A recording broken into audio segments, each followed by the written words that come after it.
Imagine this. A man dangling hundreds of feet above a jagged canyon, drill in hand, wiring dynamite like it's Christmas lights. One wrong spark and it's over. That same guy spends every paycheck on rusty hulks nobody else wants. He turns a dusty 5-acre patch into a living museum of forgotten steel. And for a few glorious years, the whole world watches him breathe life back into metal. Most people would scrap without a second glance. Then, one morning, he wakes up and decides to sell it all. Every last car. 500 dreams on wheels. Gone in a single weekend. You're probably asking the same thing millions did. Why would anyone walk away from the one thing that makes their heart race? Stick with me. This isn't just a story about cars. It's about a guy who refused to let time win. Until time finally whispered, "Your move." He came into the world in '56, small-town Manitoba. Ordinary kid, ordinary house. Dad got transferred west on the railroad, and suddenly the Rockies were the backyard. That's when the fever started. A neighbor's '65 Mustang backfiring down the street sounded like freedom. By 20, he owned 3 beaters and 0 apologies. He called it genetic. I call it unstoppable. Adulthood didn't hand him a wrench. It handed him a hard hat. He started a rock-blasting outfit hanging off cliffs, turning mountains into safe highways. Dangerous? Sure. Profitable? Absolutely.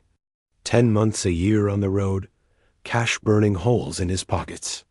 Every remote job site had a barn. Every barn had a car nobody wanted.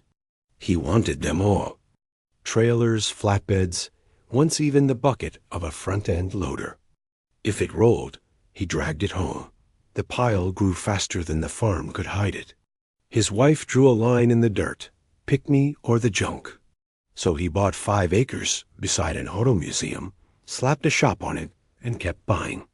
400 cars became 550. Fields of faded paint and cracked vinyl, baking under the British Columbia sun. He'd walk the rows at sunset, patting hoods like old dogs, promising each one, "Your turn's coming." But 60 creeps up quiet. Dad gone at the same age. Buddies dropping. One night he looked at the sea of steel and heard the question nobody wants. Who's gonna love these when I can't? Retirement? A 5-year blasting contract laughed at that idea. Restoring every car himself? Math said no. So he hung a for sale sign on the whole dreamland, house, shops, cars 1.19 million Canadian. Crickets. Bumped it to 1.45. Still crickets. Snow buried the yard 6 feet deep. Buyers weren't digging. Then the universe threw a curveball. A TV director who'd filmed him blowing boulders off highways remembered the crazy collector with the dreadlocks. One phone call later, "We want to put you, your cars, and that valley on screen." Pilot episode. Green light. 8 episodes ordered overnight. Suddenly, the world met the guy who'd rather lose money than lose soul. The show exploded. Viewers fell for the wild-haired dreamer who'd spend 20 grand to save a 10 grand car. They laughed when he hugged a freshly painted fender like a kid on Christmas. They held their breath every time his son tallied the receipts and whispered, "Dad, we're bleeding." Because here's the secret nobody saw coming. Every restoration lost cash. Not some. Every single one. Cameras slowed the work. Passion ignored the budget. Quotes turned into apologies. But he kept swinging because quitting would have killed him faster than any cliff fall. If this story's already tugging at you, do me a quick favor, share it. Hit that button. Let one more person feel what it's like to love something so hard it hurts. Cool? Let's keep rolling. The collection kept growing anyway. 550 became the breaking point. Land sold. New owner wanted the ground bare. Crush or auction those were the options. Family staged an intervention. His son, voice steady, said, "Dad, We begged you last year. This time we're not asking. So he called the biggest auction house in the province and scheduled the biggest garage sale in history. 500 cars. No reserve. Winner takes all, even if all is $5 and a six-pack.